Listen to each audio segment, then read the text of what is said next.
Assalamualaikum, salam sejahtera.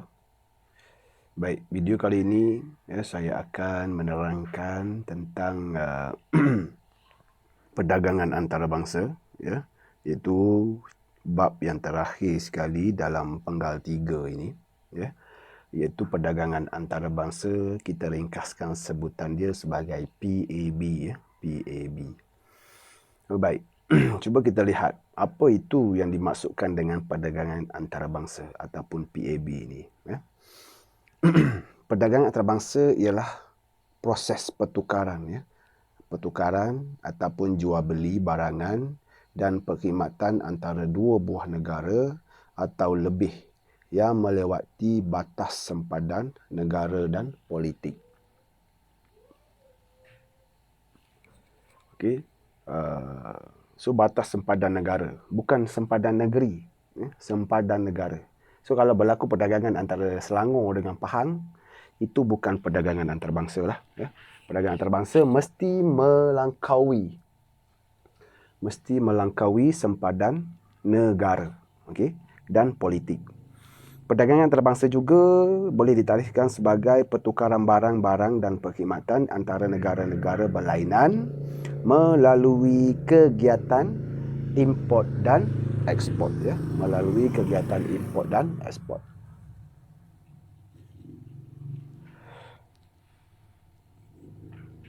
Okey, di sini kita akan lihat beberapa sebab mengapa wujudnya perdagangan antarabangsa ini. Okey, yang pertama, sebabnya ialah wujudnya perbezaan anugerah faktor pengeluaran yang kita belajar yang terdiri daripada tanah, buruh, modal dan usahawan. Yang kedua, perbezaan dari segi teknologi. Yang ketiga, perbezaan dari segi kemahiran buruh. Dan yang keempat, perbezaan dari segi iklim ataupun kesuburan tanah. Iklim ini mempengaruhi kesuburan tanah.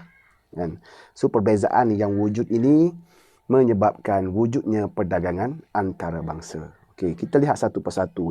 Yang pertama, kita lihat sebab yang pertama wujud perdagangan antarabangsa ialah perbezaan dari segi anugerah faktor pengeluaran. Anugerah faktor pengeluaran iaitu faktor pengeluaran yang terdiri daripada buruh, tanah, modal dan usahawan. Buruh, tanah, modal dan usahawan. Setiap negara berbeza dari segi kualiti dan kuantiti faktor pengeluaran ini. So, ini akan menyebabkan setiap negara mengeluarkan barang-barang yang berlainan. So, bila disebut di sini, setiap negara mempunyai perbezaan dari segi kualiti dan kuantiti. Apakah perbezaan itu? Kita lihat yang pertama. Perbezaan yang pertama ialah perbezaan dari segi sumber semula jadi. Perbezaan dari segi sumber semula jadi. Yang pertama, negara berlainan mengeluarkan barang yang berlainan berdasarkan sumber atau modal yang dimiliki. Contoh Malaysia dan China mengkhusus dalam pengeluaran bahan galian dan barang-barang utama kerana kaya dengan sumber dan bahan semula jadi. Bahan galian ini merujuk kepada bahan-bahan daripada sektor pertama.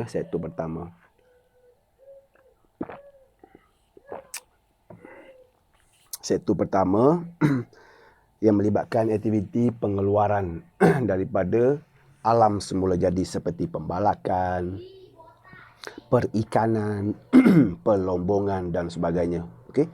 Itu merupakan aktiviti ekonomi daripada sektor pertama. Sektor pertama. Berbeza dengan negara Jepun dan negara Amerika Syarikat. Mereka mempunyai modal dan teknologi yang tinggi. So, mereka akan mengutamakan pengeluaran barangan daripada sektor kedua, iaitu sektor perkilangan. Kerana apa? Kerana pengeluaran dalam sektor perkilangan ini memerlukan teknologi yang tinggi. Memerlukan teknologi yang tinggi. So, mereka akan mengeluarkan barang-barang daripada sektor kedua, manakala negara-negara yang mempunyai kurang mempunyai kepakaran dari segi teknologi akan fokus kepada sektor pertama. So, setiap negara ini, bila Malaysia dan Jepun, Amerika Syarikat, China melakukan perdagangan antarabangsa, mereka saling dapat menikmati walaupun barang itu mereka tidak mampu keluarkan kerana wujudnya perdagangan antarabangsa. So perbezaan yang kedua, perbezaan dari segi faktor tanah. Faktor tanah. Contoh tanah di Malaysia subur dan sesuai untuk penanaman kelapa sawit berbanding dengan New Zealand yang tanahnya subur dan sesuai untuk penternakan. So bila Malaysia dan New Zealand melakukan perdagangan antarabangsa, maka kita dapat menikmati barang yang dikeluarkan oleh negara New Zealand, dan New Zealand juga boleh menikmati barang yang dikeluarkan oleh negara kita, kan? Itu perbezaan dari segi kesuburan tanah. Tanah di New Zealand tidak sesuai untuk menanam kelapa sawit, kan? Tapi mereka juga perlu menggunakan minyak kelapa sawit untuk industri makanan mereka. Jadi bila berlaku perdagangan antarabangsa, kedua-dua negara akan mendapat faedah. Yang kedua, oleh itu perbezaan dari segi anugerah, perbezaan dari segi anugerah faktor modal dan tanah ini mendorong wujudnya perdagangan antarabangsa. Sebab yang kedua. Sebab yang kedua yang menyebabkan wujudnya mewujudkan perdagangan antarabangsa ialah dari segi perbezaan teknologi antara negara.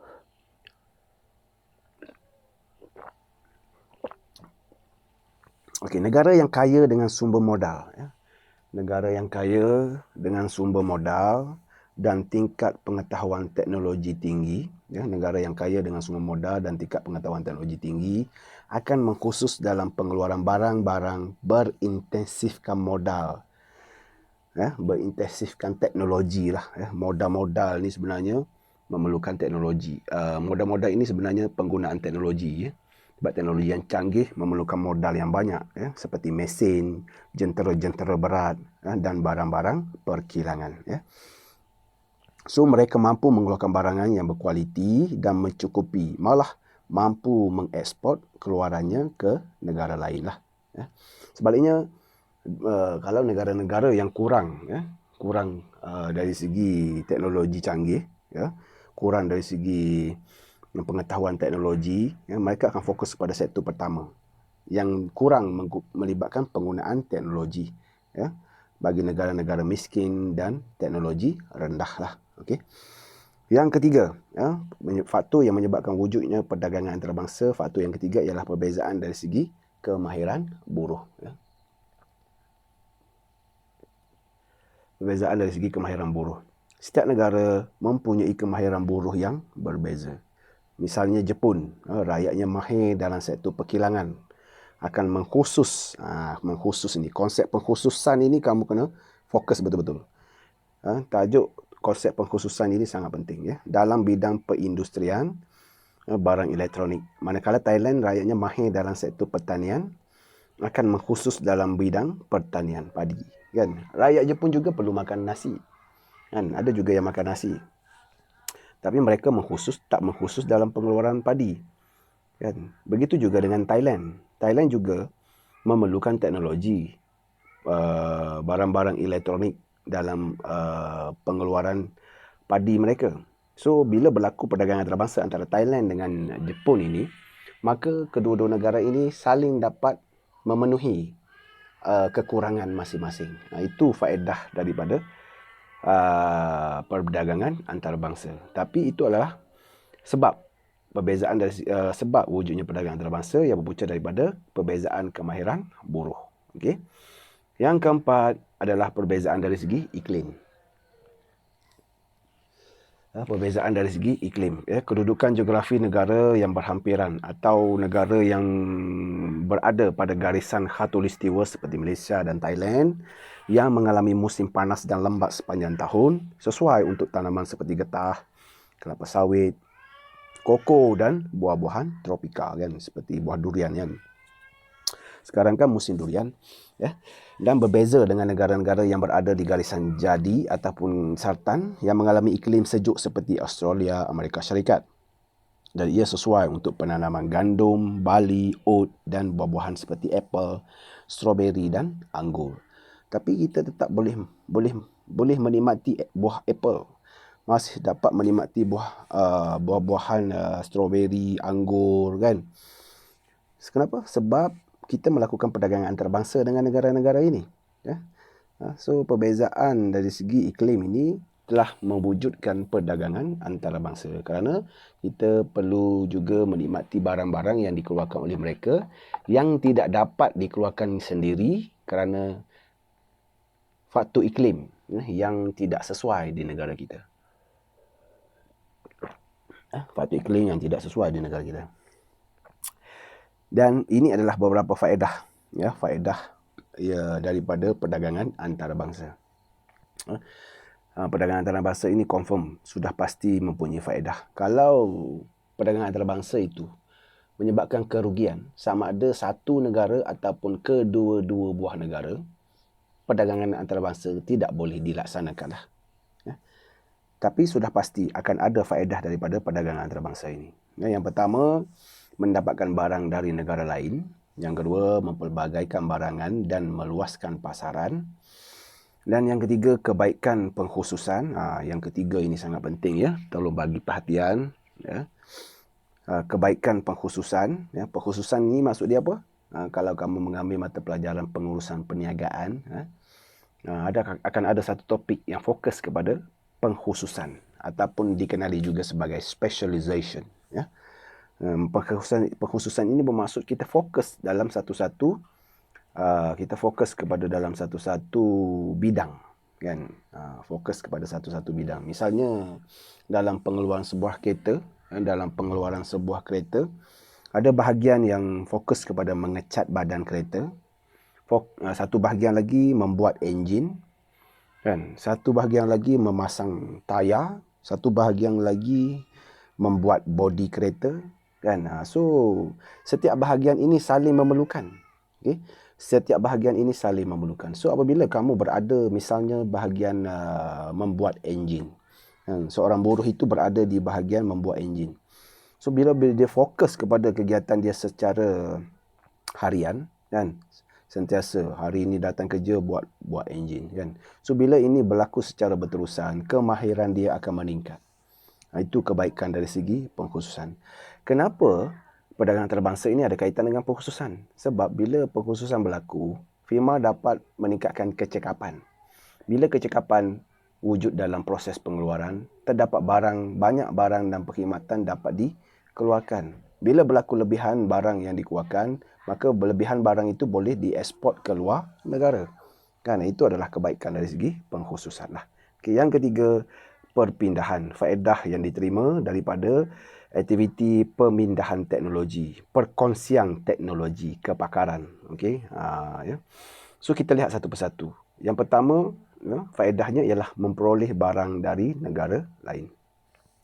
So dari segi perolehan barang dari negara lain ini, dia sebenarnya fokus kepada pilihan. Ya. Kita dapat memilih, meluaskan pilihan kita. Berbagai-bagai jenis barang tidak dapat dikeluarkan kerana iklim yang berbeza dan tidak memiliki faktor pengeluaran yang tertentu. Tidak semua faktor pengeluaran yang kita ada.